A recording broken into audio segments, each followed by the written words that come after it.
Hello there, my 1585ers, you wonderful individuals, you. This is Clyde Phillips coming right back at you again with another video. I know it's been a while. It's been extremely busy lately. Anyway, so while we're doing these FSD videos, and right now for some reason, as you can see on the screen, it's reading the sign for school district, even though there's a time limitation. So it's not following the time limitation. It's going with strict adherence to the sign. So there's the first wart on this rather tiny voyage we're going to have here. So while we're going here, I'll give you a blow-by-blow as far as the FSD and how I consider it being.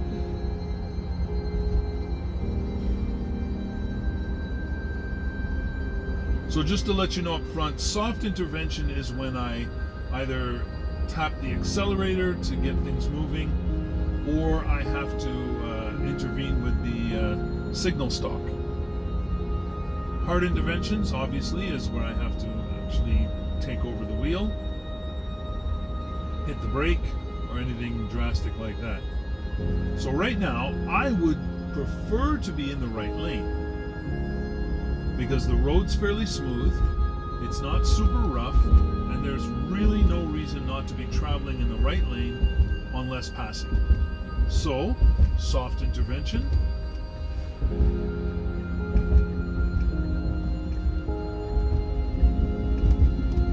There we go.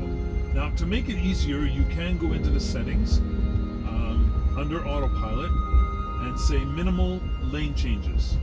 That usually keeps you pretty tight in the lane you're traveling in, unless there's circumstances that make it impossible to stay in it.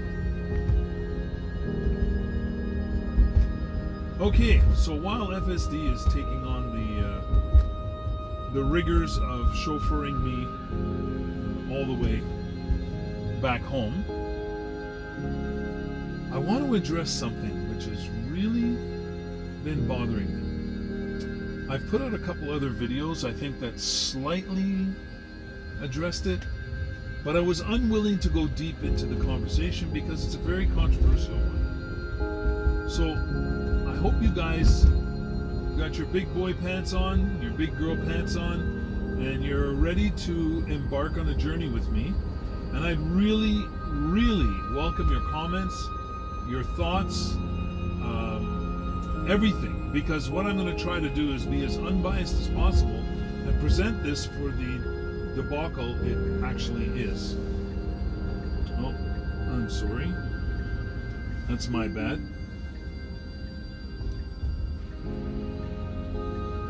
This stop was...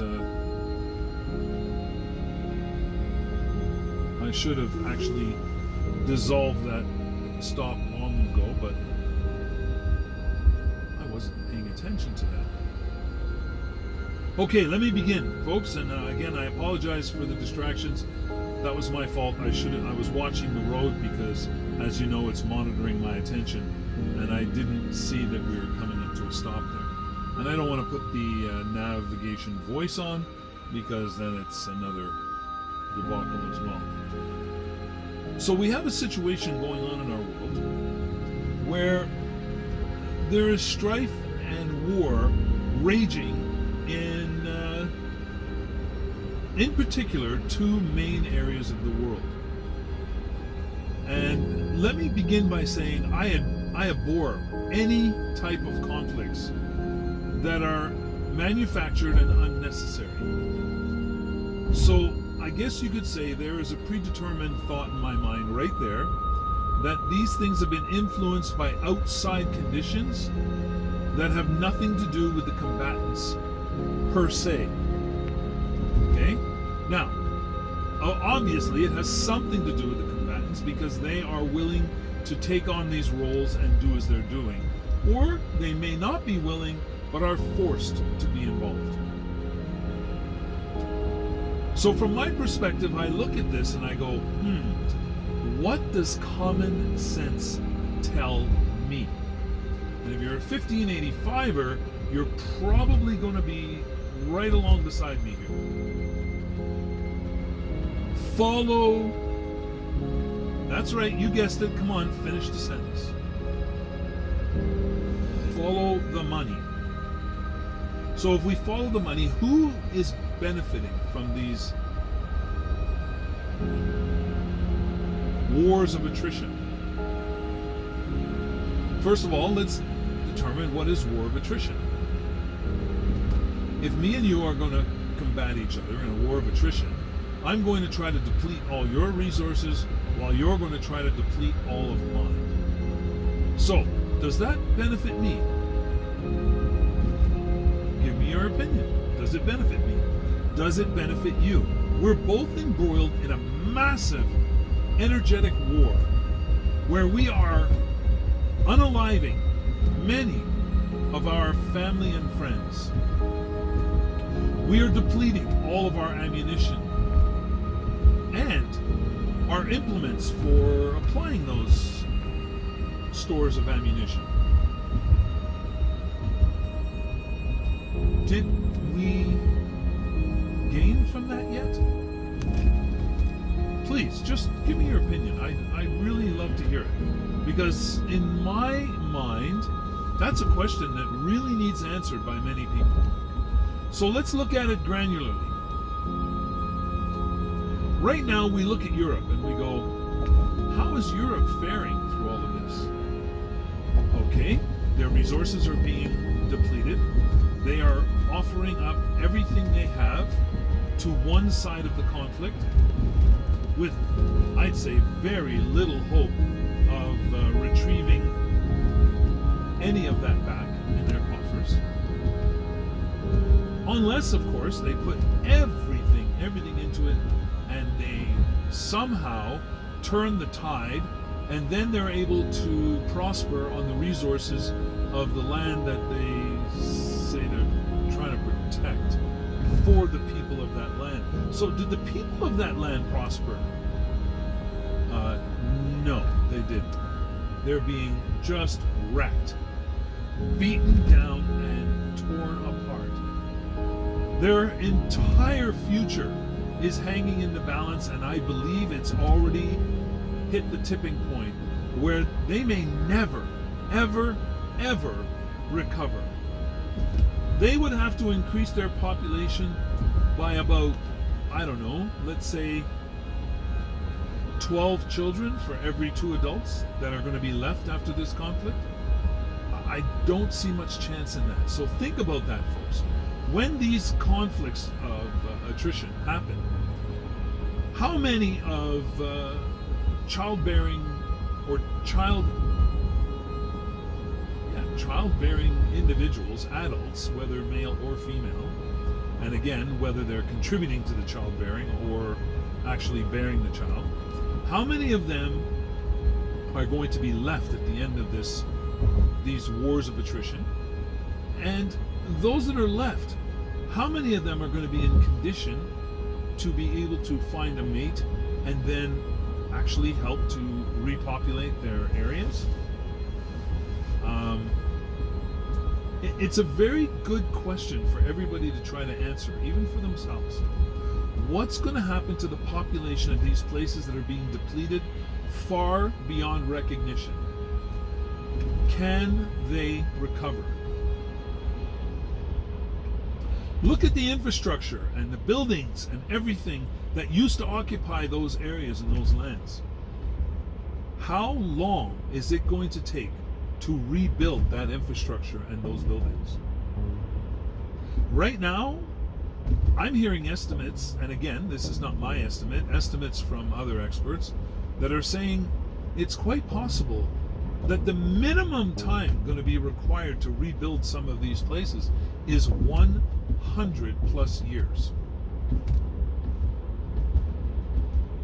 So the question is, folks, who's benefiting?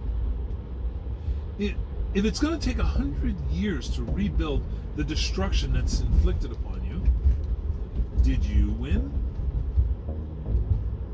if you've expelled all of your energy and all of your resources to inflict that damage that will take 100 years to restore, did you win?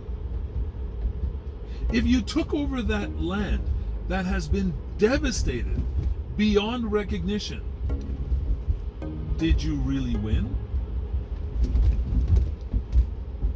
Your responsibility now is to restore that land. Do you still have the resources? So, as you can see, folks, there's a lot of questions here, okay? And I didn't want to mention anything specific, real specific, but let me just say this. There are a couple of big financial institutions that are ready to rebuild Ukraine. It's still going to be a 100-year project. The financial burden that's going to come from this rebuilding is going to be immense.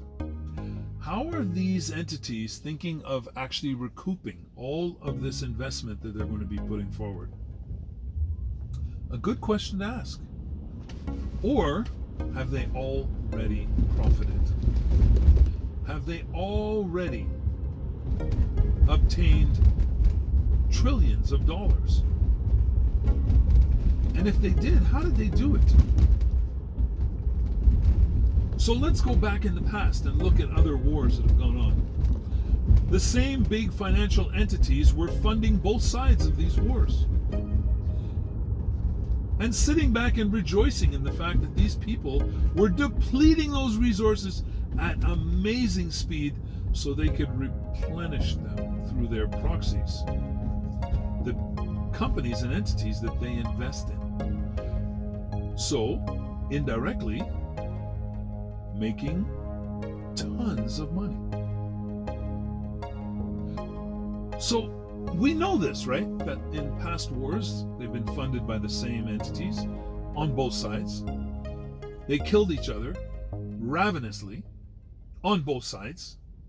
And the onlookers were actually cheering for what? Well, in the media, they were cheering for one side or the other.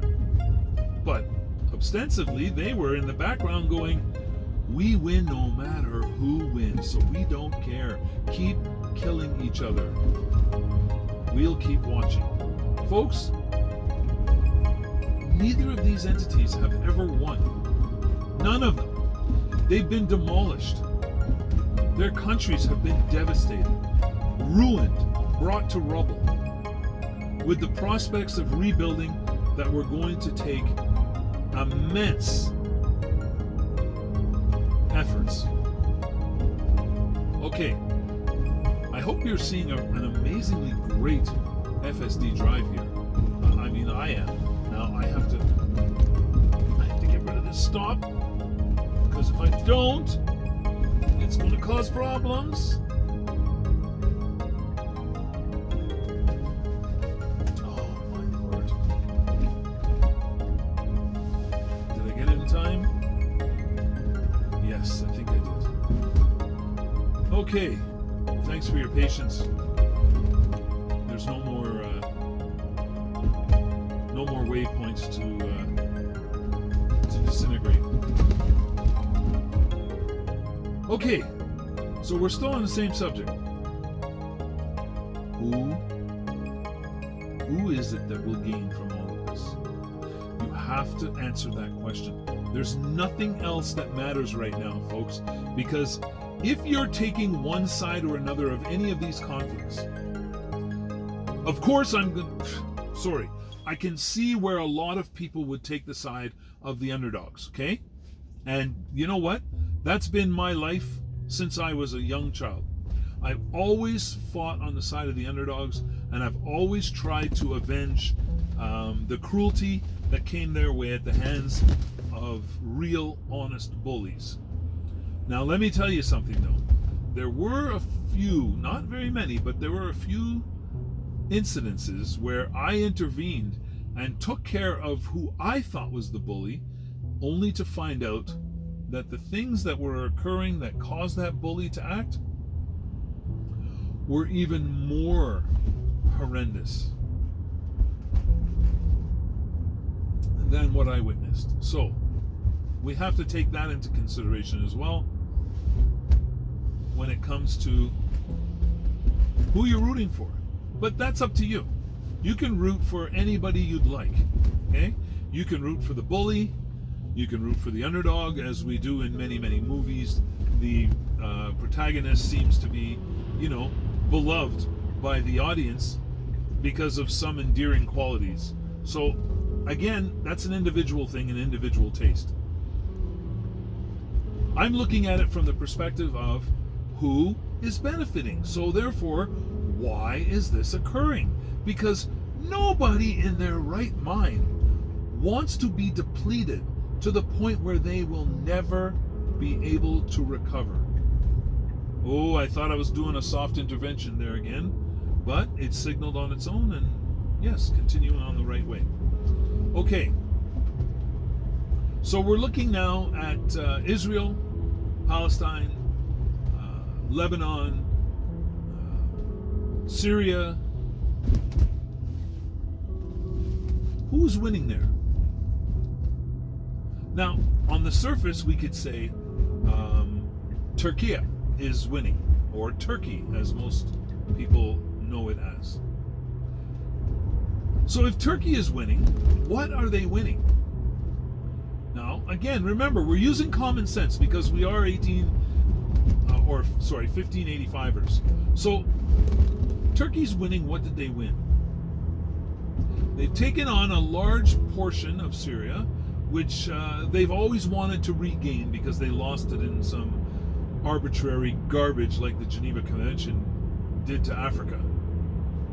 So they've got it back now, with millions and millions of people occupying those areas that are now their responsibility. Infrastructure has been depleted to a point where that responsibility is going to take a huge investment. An investment that I don't believe Turkey is ready to take on. So what did they win? Okay, how about Syria? What did Syria win? Well, now they're going to be ruled by a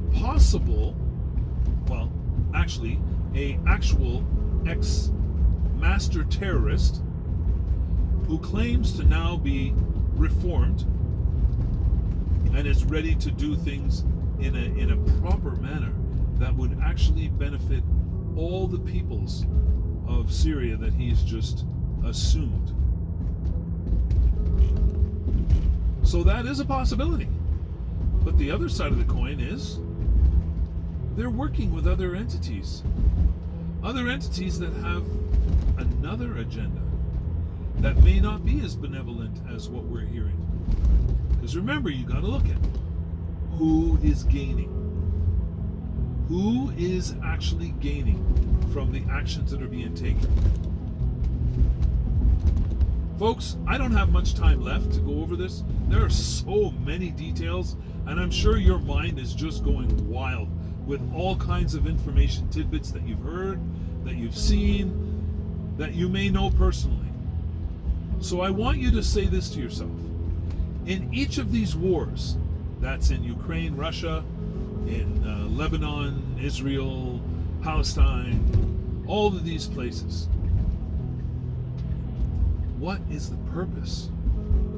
Why would these people still be going at it so fervently? Is it possible that they're being compelled somehow or by some entity? And I don't mean extraterrestrials either. Go through the thought gymnastics and come up with your own conclusions. Again, remember, I'm going to try very, very much to be unbiased in all of my information sharing in the future of this channel. Because I don't believe that my opinion is really what stands supreme. Again, I go through the mental gymnastics with common sense at the forefront. Abilities to deduce things that are not right there on the surface. So I do have my own opinions, but they're not something that I'm going to be free and easy with, put it that way. Folks, let me know in the comments, what do you think? What is going on? And you know what? Whoa. Okay. I mean, it's quite the stop. We stopped. Okay. Woo.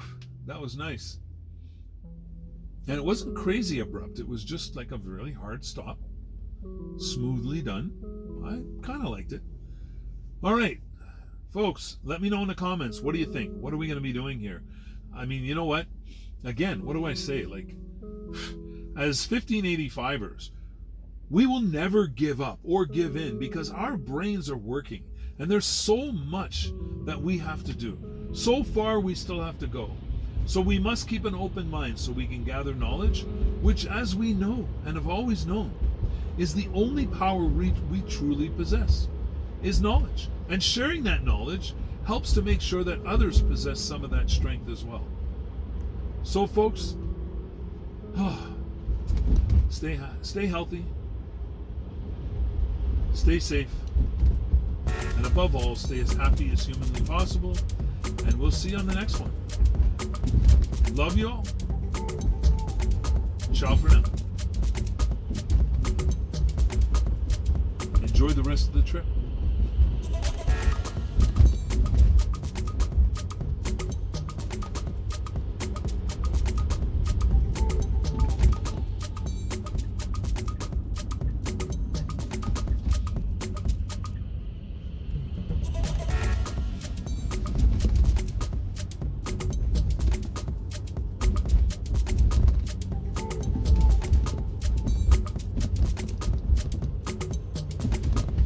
Now that may have looked a little strange, but I'm going to give FSD big marks for that.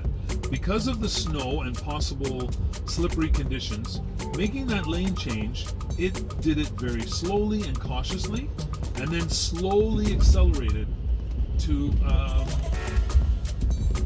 rate which I thought was perfect, because sometimes FSD just goes for it, and then the tire starts slipping, and then it goes crazy and says, take over immediately. This has been a flawless ride with no intervention. Well, I'm not there yet, so let me not say that yet. But as you can see, wow, FSD, you've done an amazing job on this drive. This is like icy covered slippery asphalt, and so far it's done amazing.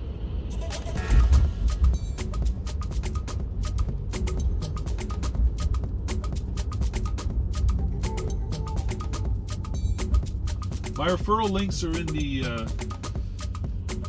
in the body of this post, so don't be afraid. Apparently we have another 30 days that have been given to us for referrals. The numbers have been reset, so all of those who have used my link so far, thank you very much. And any of you who would like to use it again, I can just tell you exactly what I'm fighting for. I'm fighting to get to my Cybertruck. So any referral that you guys wish to use will benefit me immensely. Oh, see that? That's because the slipping on the on this little incline here. Because we were, I'd say maybe maybe 3 or 5 kilometers too fast for that driveway. Thank you all. Love you all. We shall chat later.